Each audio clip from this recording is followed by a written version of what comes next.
It's time to go long for a pass out to our sports correspondent, reporting on some late-breaking sports news. So, catch this. Thanks, Matt. God, we're so cool.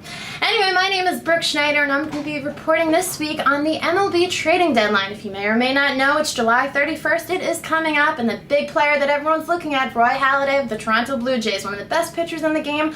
A lot of teams are interested in him. Philadelphia Phillies, Angels, Anaheim, both two are considered the front runners. But the local teams, New York, Yankees, and Mets, what are they going to be doing at the deadline? Well, the Mets, we thought they might be buyers. They might actually turn into sellers. They've lost 17 of their last 25 games within the past month. Looks like the team is reeling. They could use some offense, but maybe they'll just wind up waiting for Delgado and Reyes and Beltran to come back. Who knows? Might be too late with 10 games out. The Yankees, on the other hand, just won 8 straight after the All-Star break. Do they need anything? Well, Long is out of the rotation. Maybe they'll get another starter. We'll find out July 31st. Stay tuned. Back to you in the studio, Matt. Now let's keep the Schneider train rolling as we welcome Brooke Schneider, our sports correspondent, here making a short stop to pitch us the final details about the trades that went on in Major League Baseball. Thanks, Matt. It's a pleasure to be back here. And yes, the trading deadline certainly was active. Victor Martinez moved over to the Red Sox. We saw Jake Peavy move in a last-minute deal to the White Sox. And Jared Washburn, on the Yankees' radar, found his way shipped to Detroit. Ouch, that sucks. What about New York teams? Well, he definitely didn't want to go to Detroit, that's for sure. He was hoping to land with the Yankees. The Yankees were unwilling to part with some of their top prospects, outfielder Austin Jackson, catcher Jesus Montero.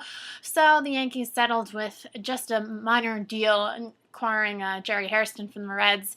The Mets, on the other hand, another local team, did not do anything. They were kind of caught in between. They didn't know if they were going to be buyers or sellers. They were actually rumored to be in on the mix with Victor Martinez, but Omar Minaya, the Mets GM, was unwilling to part with some of their prospects, so the Mets just sat this one out, maybe for the better, who knows. But both teams did not do that much at the deadline. Sounds like there was less movement than Kirstie Alley at a Pilates session. Good one, Matt. Well, the Phillies actually were big winners, and actually, if you look at the Yankees and the Mets, you have to think that the Cleveland Indians are not their biggest fans right now. Both the Indians helped the Phillies and the Red Sox by giving Cliff Lee, one of the best starting pitchers out there, and traded him to the Phillies when the Phillies found out that they were unwilling to part with a lot of their prospects to get Roy Halladay, who was rumored to be traded. Turned out he wasn't actually dealt.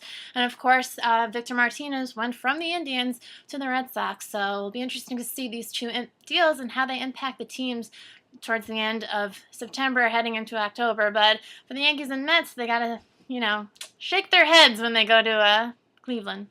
Thanks for keeping your eye on the ball, Brooke. All right, thank you, Matt. Have a good rest of the show.